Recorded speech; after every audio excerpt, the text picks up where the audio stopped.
नमस्कार. वैष्णवीच्या स्वयंपाकघरात तुम्हा सर्वांचं मनापासून स्वागत. तर आज आपण साऊथ इंडियन रेस्टॉरंटमध्ये जशा प्रकारचा उपमा किंवा उपीट मिळतं त्या प्रकारचं उपीट आज आपण घरी बनवणार आहोत. तर हे उपीट एकदम मऊसूत दाणेदार कसं होतं याची टिप आणि ट्रिकसहित मी तुम्हाला सर्व रेसिपी दाखवणार आहेत. तर रेसिपी शेवटपर्यंत बघा. इथे मी 1 वाटी जाडसर असा रवा घेतला आहे. रवा छान स्वच्छ चाळून वगैरे घेतला आहे. गॅसवरती कढई ठेवली आहे. कढईमध्ये 1 चमचा तेल घालून आपल्या उपीटासाठी जे शेंगदाणे लागणार आहेत ते छान खरपूस भाजून घेत आहे.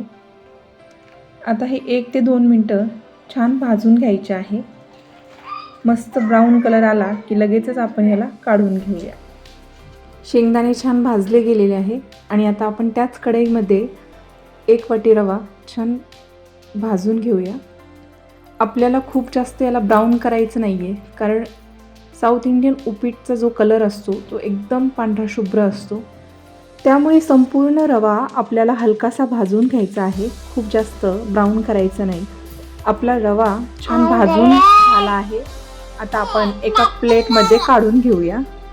आता आपण लगेचच फोडणीची म्हणजेच उपीटसाठी ज्या भाज्या आहेत त्या परतून घेण्याची तयारी करूया. त्यासाठी इथे मी 3 चमचे तेल घेतलं आहे. यामध्ये जिरं, मोहरी छान फुलली की त्यामध्ये अर्धा चमचा उडदाची डाळ आणि अर्धा चमचा इथे मी चणा डाळ घेतली आहे. 5 ते 6 कढीपत्त्याची पानं आणि 1 मोठा बारीक चिरलेला कांदा घेतला आहे. कांदा छान गुलाबी रंगावर परतायचा आहे.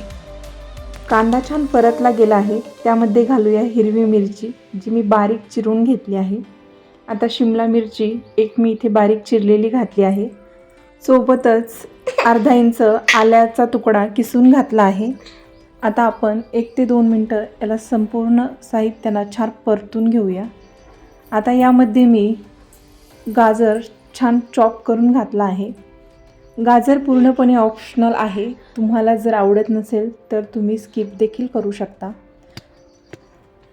आता याला छान 2 ते 3 मिनटं परतून घेऊया. मीठ हे आपल्याला भाज्या परतत असताना घालायचं आहे, म्हणजे आपल्या ज्या उपीटमध्ये ज्या आपण भाज्या वापरलेल्या आहेत त्या अळणी लागणार नाहीत, म्हणून आपल्याला भाज्या परतत असतानाच मीठ घालायचं आहे. आता आपण यामध्ये संपूर्ण रवा भाजलेला घालून घेऊया आणि याला सर्व मिश्रणात मिक्स करूया. 2 ते 3 मिनटं छान याला मिक्स करून घ्यायचं आहे. आता आपला संपूर्ण रवा छान मिक्स झाला आहे. मी उपमा बनवण्यासाठी पाणी गरम करत ठेवलं होतं. आता आपण हे उकळतं पाणी या संपूर्ण मिश्रणात घालून घेऊया. बहुतांश वेळा आपण काय करतो, भाज्या परतत असताना लगेच पाणी घालतो आणि पाण्याला उकळी आली की त्यामध्ये भाजलेला रवा सोडतो. पण काय होतं, कधीकधी आपला पाण्याचा अंदाज चुकतो, रवा कमी पडतो, त्यामुळे आपलं उपीट हे पातळ होण्याची शक्यता जास्त असते. म्हणून जर अशा पद्धतीने पाणी आपण सर्वात शेवटी उकळून घातलं तर आपल्या उपम्याचं प्रमाण अजिबात चुकणार नाही. इथे महत्त्वाची टिप म्हणजे उपमा बनवत असताना आपल्याला रवा हा छान भाजूनच घ्यायचा आहे. उपमा बनवताना रवा छान भाजून घेतला तर उपमा हा छान एकदम रवाळ मऊसूत होतो. तुम्ही बघू शकता मी एकदम आता हलक्या हलक्या हाताने याला छान मिक्स करून घेतलं आहे. आता आपण कोथिंबिरीने याला छान गार्निश करूया आणि पूर्ण कोथिंबीर यामध्ये हलक्या हाताने मिक्स करूया. आपलं मस्त असं उपीट बनून तयार आहे. कलर देखील सुरेख आला आहे. इथे एक महत्त्वाची टिप, उपमा सर्व करायच्या आधी आपल्याला 3 ते 4 मिनटं याला रेस्ट करायला ठेवायचं आहे, म्हणजे उपमा छान सेट होतो. आणि आता यामध्ये शेंगदाणे घालून याला छान मिक्स करून घेऊया. लगेचच एका ताटामध्ये सर्व करायला घेऊया.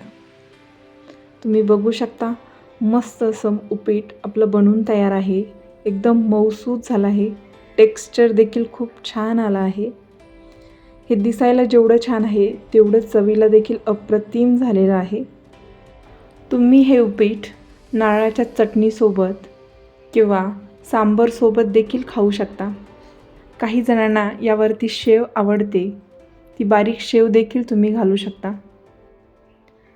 ही रेसिपी तुम्हाला कशी वाटली कमेंट करून नक्की सांगा. व्हिडिओ आवडला असेल तर व्हिडिओला लाईक करा. चॅनलवर नवीन असाल तर चॅनलला सबस्क्राईब करा आणि शेजारील बेल आयकन दाबायला अजिबात विसरू नका, जेणेकरून आमच्या व्हिडिओची नोटिफिकेशन सर्वात पहिले तुम्हाला येतील. भेटूया अशाच नवनवीन व्हिडिओसोबत. धन्यवाद. तोपर्यंत खात राहा, मस्त राहा.